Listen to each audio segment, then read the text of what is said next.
नमस्कार मित्रांनो, स्वागत आहे आपल्या मराठमोळ्या चॅनलमध्ये, ज्याच्यात आपण सुरू करतो आहे डेटाबेस मॅनेजमेंट सिस्टीमचे संपूर्ण लेक्चर मराठीमध्ये.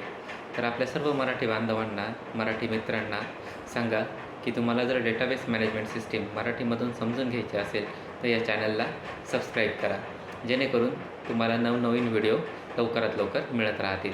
तर चला सुरू करूया आजचा पहिला व्हिडिओ. तर सगळ्यात पहिले डेटा म्हणजे काय असतं ते समजून घेऊया. तर डेटा हे रॉ फॅक्ट्स असतात.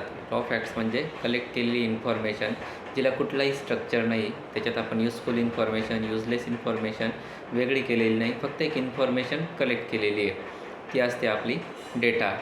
जेव्हा या डेटाला आपण एक स्ट्रक्चर देतो, एक ऑर्गनाइज फॉर्ममध्ये आणतो, त्याला स्पेशल व्ह्यू देतो, तेव्हा त्याला आपण बोलतो डेटाबेस. तर सगळ्यात पहिले डेटा म्हणजे काय, तर डेटा म्हणजे रॉ फॅक्ट्स. आणि या रॉ फॅक्ट्सला जेव्हा आपण स्ट्रक्चर देतो, एक ऑर्गनाईज करतो, तेव्हा ते होतात डेटाबेस.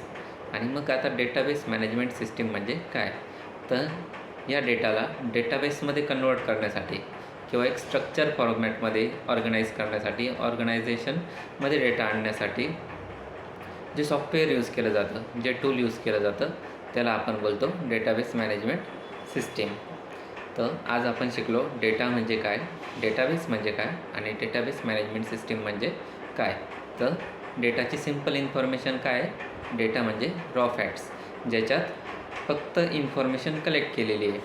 आणि जेव्हा ही रॉ फॅक्ट्स आपण ऑर्गनाइज फॉर्ममध्ये आणतो, स्ट्रक्चर्ड फॉर्ममध्ये आणतो, तेव्हा तो होतो डेटाबेस. आणि याच्यासाठी जे आपण टूल यूज केलेलं आहे, जे सॉफ्टवेअर यूज केलेलं आहे, ते झालं database management system. Thank you. Video